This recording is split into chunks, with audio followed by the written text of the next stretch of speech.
We didn't have a scrimmage today. We came over here. The first part of practice was a lot of cleanup.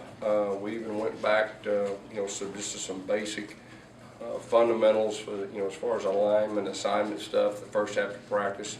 Second half of practice, we got after it pretty good. Had a lot of 11 on 11. Had a little half line, a little inside. The emphasis again today was, third down and 7+. Rushing the passer, protecting, throwing the football, knowing where the chains are, things like that. We did a little bit of red zone in team and a little red zone in 7-on-7 as far as being specific. We also mixed in special teams in the middle and at the very end. So talk about the special teams, how the kickers are doing. We put the kickers in some situations as game-like as possible with the pressure on. I think they've responded fairly well with that. We also try to do the same thing with our punter and our deep snapper, punt returners. We focused on that, in the middle part of practice. Is Jonathan Wallace your holder? Or he's in the mix right now. He's also doing some other special teams type things, and just trying to help our team in any way he can. And he's doing a solid job as quarterback also.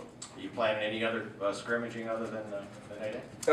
As of right now, it'll just be next Saturday, but we'll have a good practice on Tuesday and Thursday, leading up to that. What's the plan for next Saturday? Is it It's going to be exactly like it was, last spring game, and we're going to put the ball down, and we're going to get after it, and we're going to do what we do. Just a year ago, you were pretty happy to have those extra practices after A-Day for corrections. This year, you won't have that. Is there a different mindset than this week? Yeah, we spread spring out a little bit longer.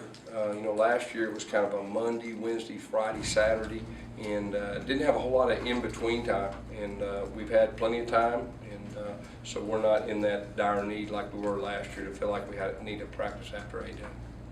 Gus, will you have a post-spring depth chart that you put out? We will have somewhat. Can't guarantee I'm going to go too deep and hand it out, but we will have somewhat of a depth chart. So right now it's Carlson running ones with the kickers and Hutchison with the punters? Correct.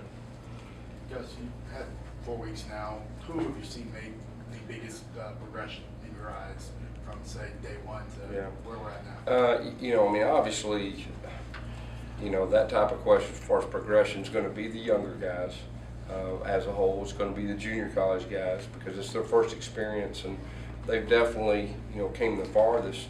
That's not to say anything negative against our returners, just the fact they have more experience. I'd like to think that the whole group has improved. And I think at this time we have, and we still hadn't arrived, and we still got work to do. We got to clean certain things up, and our expectations for the first group are a lot higher, and our second group should be coming on, as far as execution better also.